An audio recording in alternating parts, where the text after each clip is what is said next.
Paper चालू आहेत आजपासून.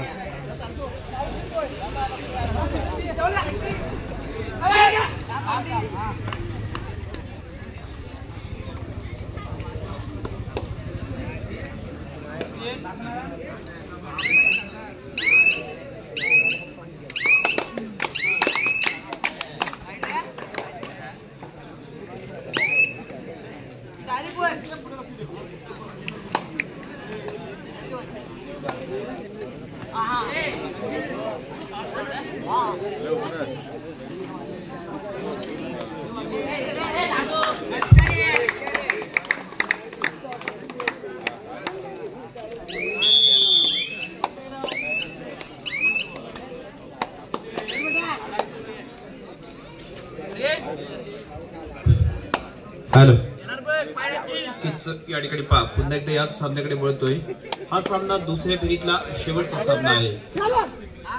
हा सामना या ठिकाणी दुसऱ्या फेरीतला शेवटचा सामना ज्याच्यामध्ये आपण हे दसपटी विभागामधला एक संघ असलेला सिद्धिविनायक कळकवणे आणि या ठिकाणी हा देखील दसपटी मधला आणि चिपळूण मधला एक टेरव गावचा पहिला तर VR टेरव वेतकोणचा संघ असेल म्हणजेच विठ्ठल रुक्माई टेरव वेतकोणवाडीचा संघ मैदानामध्ये खेळतोय. आणि खऱ्या अर्थाने मागील सामन्याचा ज्याला आपण हिरो अशा पद्धतीचं संबोधलेलं होतं तोच मंगेश कदम या ठिकाणी इन ऍक्शन मैदानामध्ये पाहायला भेटतोय. म्हणजे हा एकाच सामन्यात दोन हिरोंचा खेळ होईल. टेरव संघाकडून मंगेश आणि कळकवणे संघाकडून शुभमचा देखील खेळ बघण्यासारखा असणार आहे. त्याच वेळी मात्र पाहायचं आता हा एक खेळाडू इथे आक्रमण करणार तो म्हणजेच उजव्या कोपऱ्यामध्ये ज्या ठिकाणी आर्यन आहे. परंतु अशा वेळी ही पकड या ठिकाणी मदन ने केले म्हणजे एका खेळाडूवरती नजर होती आणि कामगिरी दुसऱ्या खेळाडूने केली. परंतु याच्यानंतर होणारा आजच्या दिवसातील पहिला क्वार्टर सेमीचा सामना ज्याच्याकरिता पहिला पुकार यजमान संघ जय हनुमान कळंबस्ते विरुद्ध या ठिकाणी पहिलं तर नक्कीच जय गणेश टेरव. दोन्ही संघांसाठी पहिला पुकार जय गणेश टेरव विरुद्ध यजमान जय हनुमान कळंबस्ते संघ. याच्या माध्यमातून पहिला क्वार्टर सेमीचा सामना होईल आणि तदनंतर या ठिकाणी विचार केला तर काळेश्वरी कळंबस्ते आणि चालू सामन्यातील विजय संघ असा याच दिवसातला शेवटचा सामना देखील या ठिकाणी होणार आहे. परंतु आता 5च्या संचात समूहात एक कठीण अशा पद्धतीची जबाबदारी असताना मात्र या ठिकाणी पहिलं तर मंगेश दाखल आहे. परंतु त्यात मंगेशने एक गुण प्राप्त केला आहे.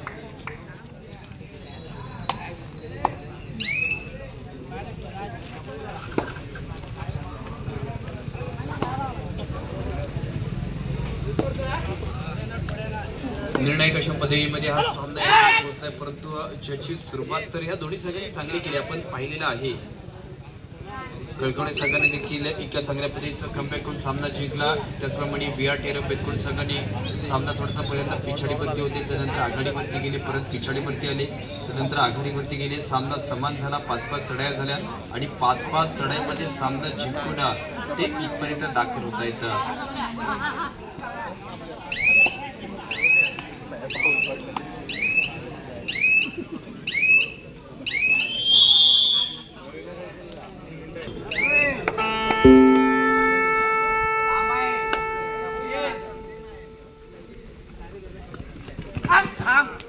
तिसरी चढाई या बेचच आक्रमण या ठिकाणी याच शिंदे जे खेळाडू आहे त्याच्याकडून आक्रमण केलं तर एक छोट्या शैलीचा खेळाडू परंतु मोठी स्पर्धेत देखील त्यांची या ठिकाणी कामगिरी बघण्यासारखी आहे. 2-1 2-2चा डिफेन्स या ठिकाणी असताना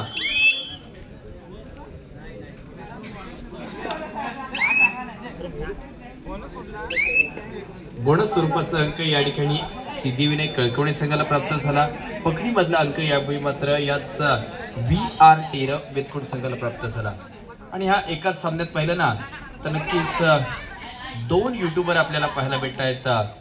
नक्कीच पहिलं तर दानिश शेख आणि साहिल कदम हे 2 युट्यूबर याच स्पर्धेमध्ये लाभलेले आहेत. दोघांचा देखील स्वागत आहे या स्पर्धेत. साहिलचं युट्यूब चॅनल पाहिलं तर साहिल कदम ब्लॉग असेल तर या ठिकाणी दाणीचं चॅनल पाहिलं तर स्पोर्ट फर्स्ट अशा पद्धतीचं 2 युट्यूबर या स्पर्धेत आहेत.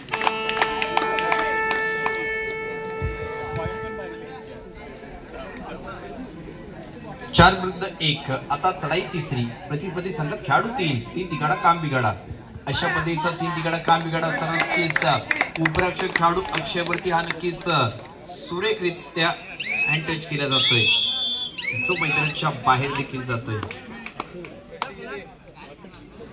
अक्षय मैदानाच्या बाहेर गेला, परंतु अजूनही कळकळी संघाने पाहिलं तर या ठिकाणी शुभमला मैदानामध्ये आणलेलं नाहीये. अशा प्रसंगी त्याचा संघ काहीशा गुणांनी पिछाडीवरती आहे.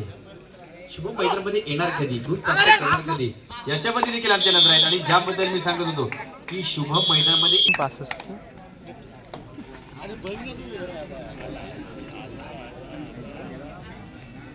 5-2, परंतु हा सामना जिंकणार कोण याच्यावरती नजर आहेत.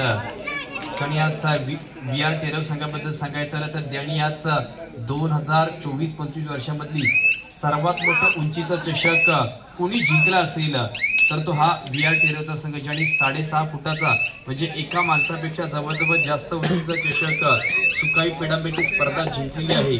आणि त्या स्पर्धेत पहिलं तर एक असं वैयक्तिक चषक होतं, म्हणजे संपूर्ण स्पर्धेतला सर्वोत्कृष्ट खेळाडू ज्याच्याकरिता 4.25 फुटाचं चषक होतं, ज्याचा वैयक्तिक मानकरी ठरलेला मंगेश कदम देखील इन ऍक्शन मैदानामध्ये पाहायला भेटतोय. अशी एक कडवी झुंज देखील या ठिकाणी आपण पाहतोय याच दोन्ही संघांकडून. नक्कीच शुभम दादूने मात्र हा गुण प्राप्त केला. आदित्यचा रिवायवल या ठिकाणी मैदानामध्ये फार महत्वाचा आहे. तो आदित्य देखील या ठिकाणी येतोय, सामना जवळ येतोय आणि 5-3 जसं या ठिकाणी अजूनही काही सामने शिल्लक आहेत. म्हणजे मग हा सामना पकडून अजूनही 2 सामने शिल्लक आहेत, एकंदर 3 सामने शिल्लक आहेत.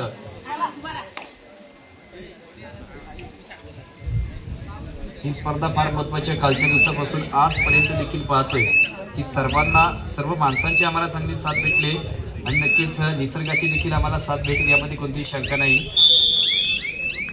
पहिला हाफ या ठिकाणी संपतोय.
अरे